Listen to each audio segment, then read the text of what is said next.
Assalamualaikum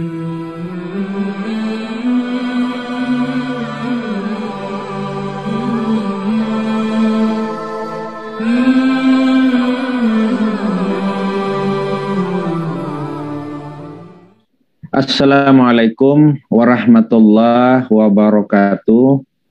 Kali ini kita akan melanjutkan perkuliahan untuk membahas tentang Al-Quran. Yang pertama, bahwa Quran itu secara bahasa terambil dari bahasa Arab ya. Ada dua teori yang membahas tentang akar kata Quran. Yang pertama, bahwa Quran itu terambil dari akar kata yang ada hamzahnya. Jadi qara'a. Qara'a itu ada hamzah. Pada teori yang kedua, akar kata Al-Quran atau Quran itu dari akar kata yang tidak ada hamzah, tapi kemudian diganti dengan huruf nun, ya. Maka disebut dari akar kata qorana. Qara'a dan qorana itu memiliki arti yang berdekatan saja ya. Qara'a itu artinya adalah menghimpun atau mengumpulkan, al-jam'u. Menghimpun, mengumpulkan, memadukan. Qara'a yaqra'u Qur'anan. Jadi kalau Quran itu berarti kumpulan, paduan, dan satuan ya. Kenapa Al-Quran itu disebut dengan Quran dan diterjemahkan menjadi bacaan? Karena berangkat dari pengertian dasar qara'a itu artinya adalah menghimpun, mengumpulkan, menyatukan.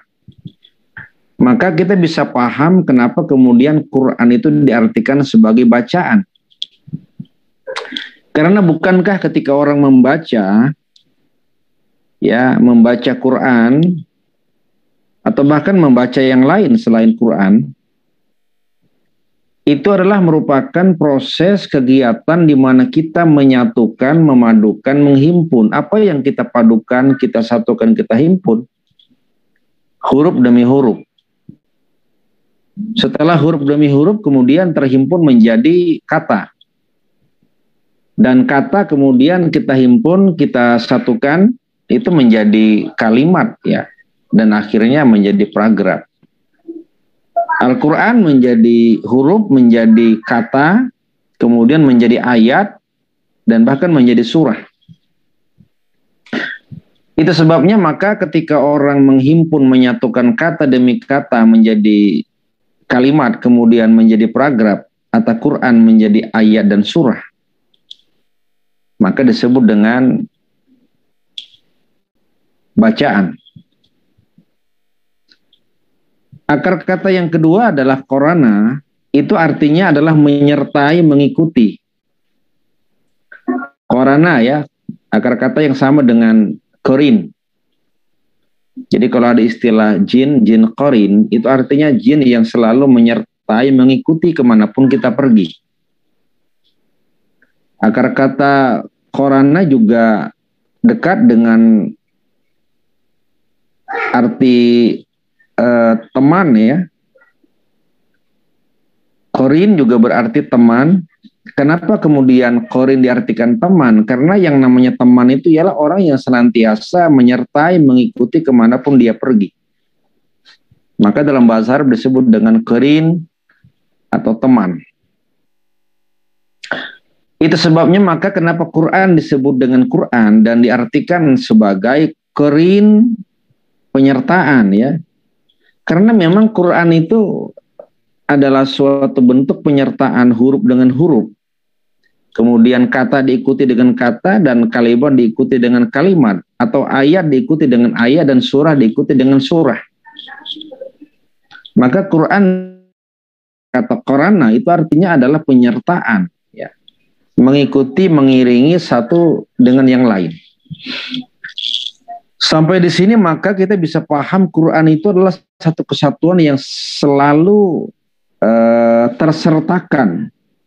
Suatu kata bahkan ya tidak bisa berdiri sendiri tanpa ada kata yang lain, dan satu ayat itu tidak bisa berdiri tanpa ada ayat yang lain. Dalam arti bahwa pemahaman kita kepada Quran itu tidak bisa kita pahami secara parsial ya, terpisah, karena dia berangkat dari pengertian penyertaan, menyertai. Maka sesungguhnya Quran itu ya harus menjadi satu kesatuan. Sehingga kemudian muncul istilah dalam ulama-ulama tafsir, dikatakan Quran itu adalah satu dengan lain, itu saling mengikuti, saling menyertai, dan itu dianggap sebagai sebuah penafsiran. Al-Quran yufasiru ba'dahu ba'da. Quran itu menafsirkan satu dengan yang lain, karena memang dalam konteks senantiasa menyatu, senantiasa berhubungan, dan tidak ada satu ayat dalam Al-Quran yang berdiri sendiri. Kesalahan kita adalah ketika memahami Quran, itu Quran dipahami secara terpisah, seakan-akan dia tidak merupakan bagian dari ayat atau surah yang lain.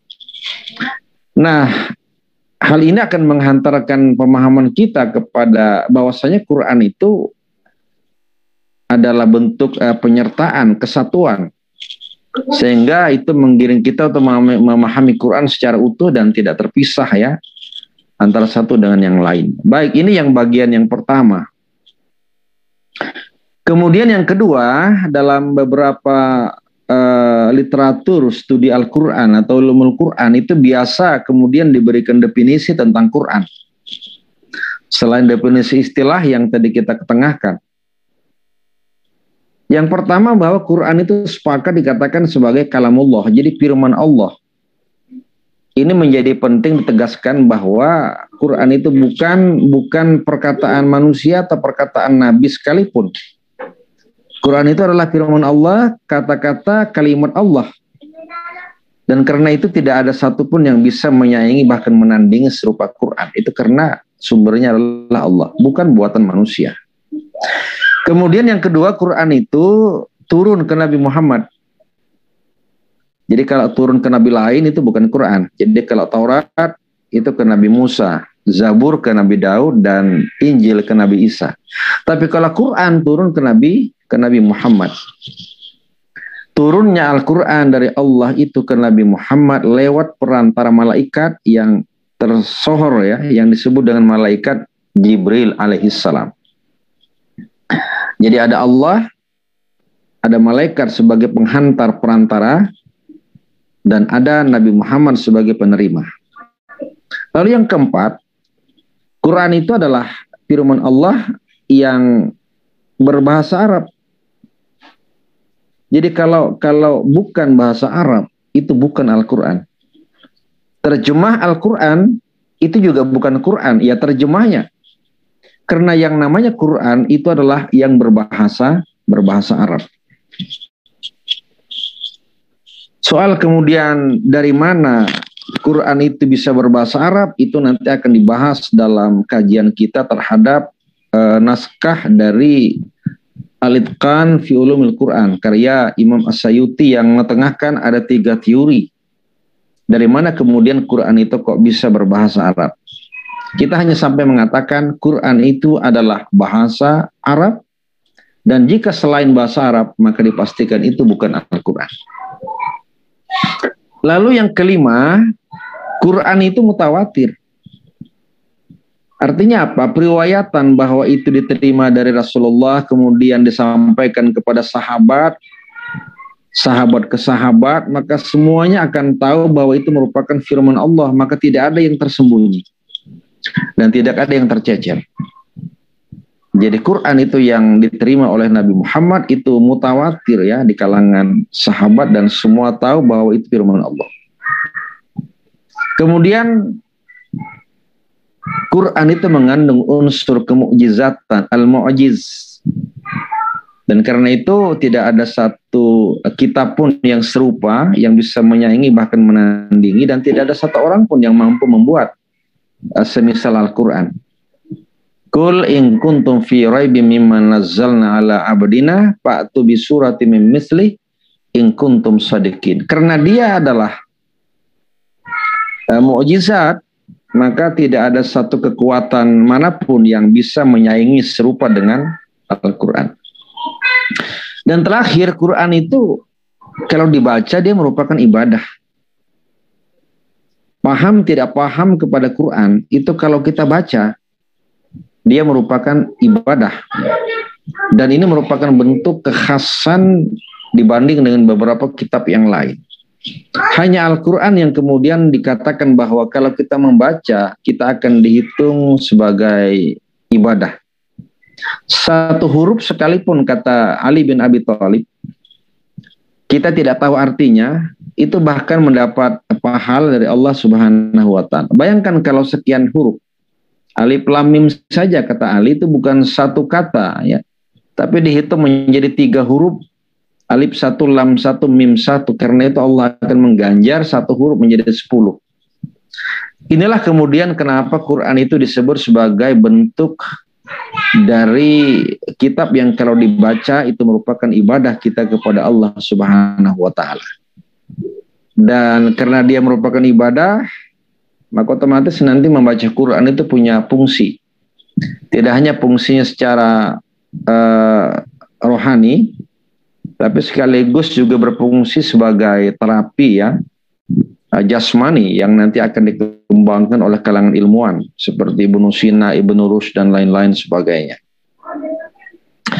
Nah, saya kira ini yang menjadi hal penting, bahwa Quran itu secara bahasa adalah 2 teori, yang ada hamzah qara'a artinya menghimpun, himpunan, dan karena itu diartikan sebagai bacaan.